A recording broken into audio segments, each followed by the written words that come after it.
20p. And I'm applying full court pressure, baby. Understand me. Understand? Let's go. Man, I must be blind, I don't see no D.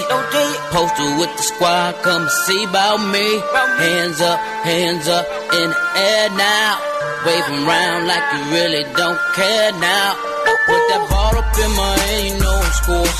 Man, I know I'm so above the rim, I must be Jordan. Or I must be Kobe, or Alonzo in the morning. Or I know they snoring, about to wake 'em out the coma. Cause I'm applying full court pressure, baby. Understand me, full court pressure, baby.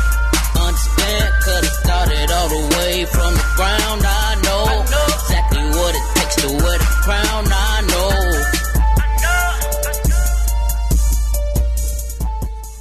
Welcome to Full Court Press Radio here on Sports Talk 1080 The Team. I'm your host, Danny Thompson, checking with you tonight live. With the next 2 hours, we're going to be talking everything NBA with the best writers, beat writers, bloggers, and especially you, the caller, as well, too.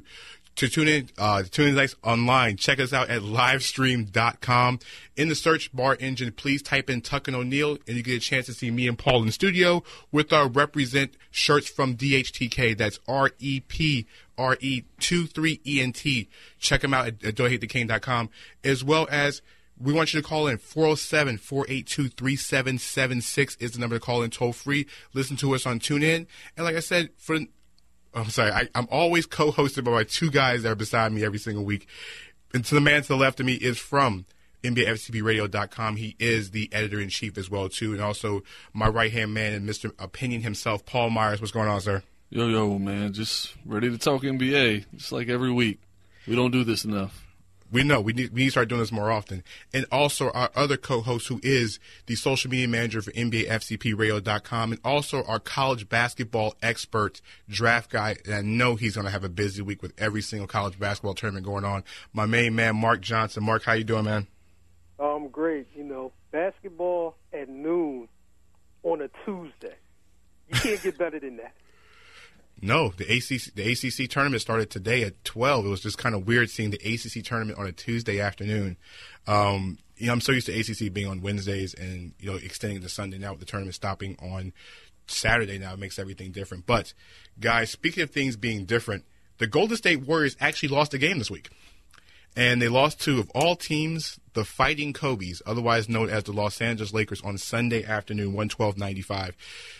It's ironic. You look at all the different numbers for the Golden State Warriors and the Chicago Bulls in history. Both teams suffered their sixth loss on the exact same game, on game number 61, and were blown out by teams that were not supposed to be blown out by. The last two games, the Warriors have committed 44 turnovers, including having a 24-turnover game last night against their win against the Orlando Magic. And we're not going to talk about the Lakers being a team that's going to stop the Warriors, but with 44 turnovers in the last two games, Paul, I'm going to start with you. Should this be an alarming concern going forward with the Warriors with all these turnovers? No. Come on, man. This team's got the best record in the NBA. They've won 45 straight home games. No, it's not a concern. The issue was, and it's going to happen, but will it happen 4 times in a 7-game series, that Klay Thompson and Steph Curry don't shoot well? I don't know. I don't think it's going to happen. I think it's going to take a superior effort by another team to knock them out of the playoffs, but it won't be. I mean, I'm not concerned about the turnovers. How about that? Well, Marc, here's a question for you, and this is something that's been, at least in my mind, for the last couple of days. If you watch the Golden State Warriors and the way they've been playing defense, it seems like the last couple of games they've lost their focus. Is it time for Draymond Green to call these guys out again for more attention to detail when it comes to defense right now? I think it needs to be more attention to detail on the defensive end, and I think it's a little bit of lack of effort right now. These guys are great offensively, and they know it. And it's kind of like when you watch them, not during the whole game, but some points in the game, we'll rest up for the next offensive possession, because we're going to make it. And I just think they just need to get a little more locked in right now. We're in March, moving close to April. It's time, for this team to lock in. I mean, you're the reigning champions. You need to be locked in right now. Yeah, I know. It's definitely a time for the Golden State Warriors to be more locked in. You know, they're 56-6 right now. You know, they're on pace to break the record completely and completely obliterate the Bulls' record at 72-10. But I think it's something that's alarming. But we're going to take a segment away from that because we actually have a caller online. Ryan, who's the caller and where they're from? We have Nick, and he wants to talk about the Hornets. Well, we'll transition away from the Warriors for once and talk about the Charlotte Hornets. Nick, what's going on, my friend? You don't say that. Hey, how you guys doing tonight? Doing good, man. How are you? Thank you for calling. Good. No, not a problem. Listen, I just wanted to say one quick fact. We were one of the Bulls' losses from the 95-96 season. We actually beat the Bulls when they went on that run in Chicago. So I don't know if you guys remember that. Yes. Yeah. The other thing I wanted to say, do you think we're going to get at least to the fourth seed in the Eastern Conference or higher, or do you think we're probably going to be stuck at number 6? And I'll listen off the air. Thanks, Nick, for the call. Yeah, appreciate it. Marc, I'm going to let you go first in this one. I think. Hello. That was the caller. Hello. Go ahead, Marc. Oh yeah. I would say that they're close. They're getting close. I think Boston will retain that spot. You know, I don't think that the Hornets will move into front court in the Eastern Conference, but I guarantee you in that first round, they're going to give some hell out. So, you know, I'm looking forward, to their first round series, whoever they match up with. I agree. I don't think the top 4 teams are going to slide. I think the Hornets' ceiling would be 5. I do think. I mean, they can overtake Atlanta. Atlanta hasn't played particularly well, in my opinion. So I think they can get up as high as 5. However, I think what they want to do is match up with Boston if they can. Mm-hmm. I think Boston's a winnable series for the Hornets. Well, if you look at the schedule, especially for the month of March, mm-hmm. their only major really road test, they play Detroit at home on Friday. That's a good game. They got the Pelicans at home on Wednesday, but they have the Spurs on the 21st. And then after that, they go on a 4-game road trip to end the month, but the road matchups are actually favorable for Charlotte. Okay. You have Brooklyn, Detroit, Milwaukee, Philadelphia to end the month. If you end the month very strong. This is the thing here. They got some teams that are actually on an upward trend, though. Detroit's been playing well. Milwaukee's been playing well. San Antonio's, obviously, that's a tough one. The Nets, that should be a winnable game. The Sixers should be a winnable game. So, they should have 2 gimmies there. Mm-hmm. Now, if they can break even on the rest of those, I think that that's a good stretch. And I think to close the season, and now in April, you have Cleveland, Toronto, Washington, Boston. That's tough. In a 2-week period when you also sandwich games around the Knicks, Brooklyn, and Orlando. That's the thing. So this is the thing. If they can run this out 500 or better, then this is my thing. I don't think they're going to catch the top 4 teams. Mm-hmm. If I'm Charlotte, I'm not saying tank, but you want to line up with Boston. If Boston ends up getting overtaken by Miami, then you want to get to the 5 spot.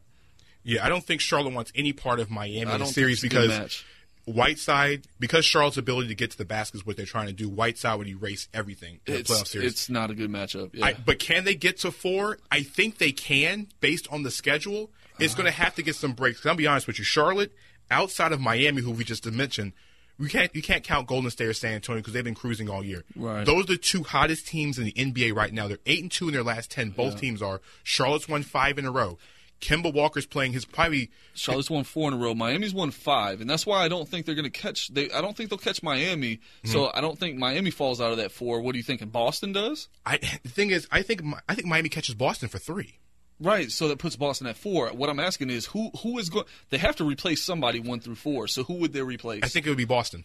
I think Miami is peaking at the right time. It's tough, man. Boston's 7-3 in their last 10, and they play hard. They play hard every night. But it just seems like, and Marc, chime in on this one. It seems like right now Miami is playing their best basketball without one of the top 25 players in the NBA, and Chris Bosh. It seems like they've come together now. Do you agree? Yeah, I definitely agree. Miami, I think they'll take Boston for that 3rd spot. I think they'll move into there. But I don't think Boston's going to fall out of home court. They play very, very hard. And when it comes to coaching, I'll take Brad Stevens over Atlanta's coach and Charlotte's coach. I agree. I agree with that, yeah. And here's a question before we go to break, guys. I want you guys to answer this. Is Brad Stevens a top 5 head coach in the NBA right now? Yes. I'm that guy. You got to earn it for me. He's getting there. He's getting there. For me, it's crazy how a guy like Brad Stevens, we talk about college coaches making it to the pros, and he's kind of broken the mold. Like, this guy is really a very, very good NBA coach. Yes. Marc, how do you call it? What kind of talent does he have in Boston?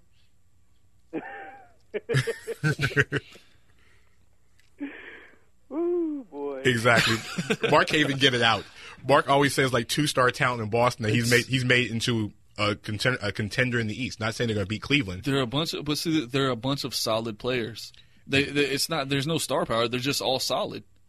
Exactly. But we're going to take a break here on Full Court Press Radio here on Sports Talk 1080 The Team. When we come back, our good friend Kurt Helin from Pro Basketball Talk NBC Sports is going to be on talking about LeBron James. Is he going to try this again in free agency? We'll have Kurt's take on it when we get back from break. Are you looking to expand your reach and following in all platforms of media? Do you need a jump start in expanding your brand to all markets across the world? Sofo is here for you. Sofo means something for everyone, and they are here to help you expand your business through all platforms of media. Their experienced team is here for you to expand your brand and put you and your business in places that you would have never been before. Check them out at www.sofoellc.com or call 407-607-9862. Follow SOFOELLC on Instagram and Twitter. Looking for a great place to eat in the College Park area of Orlando? A place to go on special occasions like anniversaries, date nights, or just because moments? Well, Pepe Bistro is the hottest new place to go in Orlando. Pepe features flavors from the Mediterranean as well as Italy, with a full bar and wine menu. Check out their Saturday brunch and live local jazz on Thursday nights. Stop by the Pepe Bistro at 2611 Edgewater Drive at the corner of Edgewater and West Winter Park Street, or give them a call at 407-420-1144 to make reservations. Parents, do your kids like to run around the house? Do your kids have a nonstop stream of energy? Well, Preschool Sports has a program to help you and your children be able to take that talent and energy and give them an outlet to grow those skills with their brand new track and field program. From ages 2 to 11, Preschool Sports will be able to teach them as individuals and as a team. To sign up or for more information, call 407-463-2061 or check them out at preschoolsports.com. Better hurry, season starts January 10th, 2016.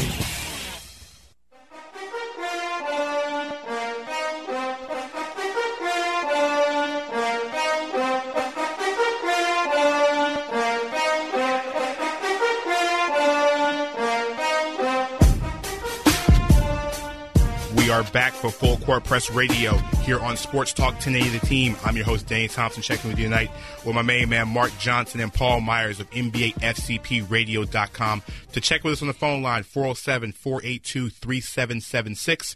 We're going to take calls at the bottom of the hour, but right now we're going to go into our guest segment of the night. Tonight's guest is basically one of the best writers in the NBA, also the editor-in-chief of Pro Basketball Talk on NBCSports.com, our good friend Kurt Helin. Kurt, how you doing, sir? I'm doing well. Thanks for having me on. How's everything going? Hey, it's NBA season. March Madness is starting, so now it's really full swing for the NBA as well as basketball in general. Speaking of things going on in full string right now, the Brooklyn Nets. We're going to start with the Brooklyn Nets on this one. It seems like today they hired Trajan Langdon to be an assistant GM right after hiring Sean Marks as their GM as well too, as their main GM. It seems like the Nets are just acquiring former NBA players that I think averaged around a combined 73 points made in the NBA to run a basketball organization. In your mind, what are your thoughts about Sean Marks one, and then them hiring Trajan Langdon two? Do you think there's a good moves, or go in a little more detail about it? Well, look, Sean Marks and Langdon, but Marks in particular is out of the Spurs school. Like, that's where they went with this. This is a guy who was an assistant GM and assistant coach for a year with the Spurs. He's going to come in with a plan and a system. Look, everybody wants to be the Spurs right now. Atlanta's tried to do it. There's just and some teams have been successful. In Presti, there's guys out of that school that have worked really well. The thing about Brooklyn is simply this. Like, Sean Marks is probably going to be very good at that job if they let him do it. Like, if Mikhail Prokhorov doesn't do... Look, Billy King's not the best GM ever, but some of those horrific trades were pushed by Prokhorov and his people who wanted to win now, who wanted a splashy opening to the building, who wanted to challenge the... Like, just to buy a contender like he was a Premier League team or something. And you can't do that in the NBA. They put them